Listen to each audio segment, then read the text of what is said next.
నమస్కారం, welcome to MO news. అక్రమంగా తరలిస్తున్న రేషన్ బియ్యం పట్టివేత.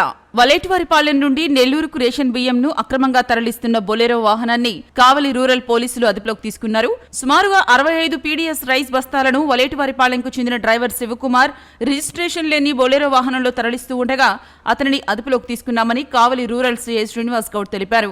బొలెరో వాహన ఓనర్ కావలి బాలకృష్ణారెడ్డి నగర్ కు చెందినవారు కాగా అతని వద్ద వంశీ అనే వ్యక్తి లీజుకు తీసుకుని ఈ అక్రమ రేషన్ బియ్యం రవాణా చేస్తుంటాడు. ఈ విషయంపై కేసు నమోదు చేసి దర్యాప్తు చేస్తున్నామని పోలీసులు తెలియజేశారు. రూరల్ మండలంలో ముస్నూరు టోల్ ప్లాజా వద్ద నెల్లూరు జిల్లా ఎస్పీ గారైన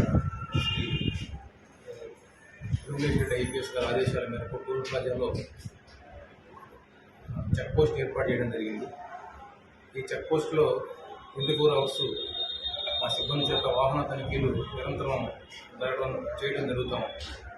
ఈ సాధారణ వాహన తనిఖీలో భాగంగా ఈరోజు ఉదయం సుమారు 9 గంటల ప్రాంతంలో వాహన తనిఖీలు చేస్తూ ఉంటే కావలి వైపు నుంచి నెల్లూరు వైపుకి ఒక బొలెరో ట్రక్కు వాహనం వస్తూ ఉన్నది.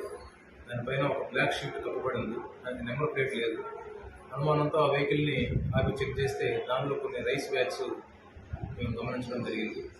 అవి ఆ డ్రైవరు పేరు శివకుమారు. ఇతను వలేటివారిపాలెం మండలానికి చెందినవాడు.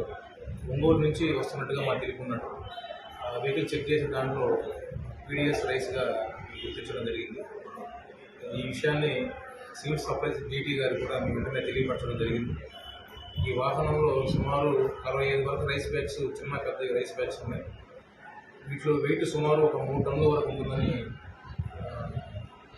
సుమారుగా ఉండొచ్చు అని అంటున్నారు. ఇంకా పూర్తిగా వెయిట్ చేసిన తర్వాత మనకి ఎన్ని కేజీలు అనేది క్లారిటీ ఇస్తాం. దీన్ని ఇమీడియట్గా మా హనుమతి గారు ఆదేశాలు తెలియపరిచి దీని మీద కేసు నమోదు చేయడం జరుగుతుంది. ఈ రైసు ఎక్కడి నుంచి వస్తున్నాయి, ఎక్కడికి వెళ్తున్నాయి అనేది పూర్తిగా మేము ఇంకా అతన్ని విచారిస్తున్నాము. ఈ వెహికల్ డ్రైవర్ సురేష్ అని, వెహికల్ వాహనము సురేష్ అని ఒక బాలకృష్ణ నగర్కి సంబంధించిన వ్యక్తి పేరు మీద ఉన్నట్టుగా తెలుస్తుంది. ఇది ఇంకా అన్రిజిస్టర్డ్ వెహికల్, రిజిస్టర్ కూడా కాలేదు. సురేష్ను కూడా మేము సెక్యూర్ చేసుకుని విచారించి పూర్తిగా ఎక్కడి నుంచి ఎక్కడ తీసుకెళ్తున్నారు అనేది విచారించి దీంట్లో కేసు నమోదు చేయడం జరుగుతుంది.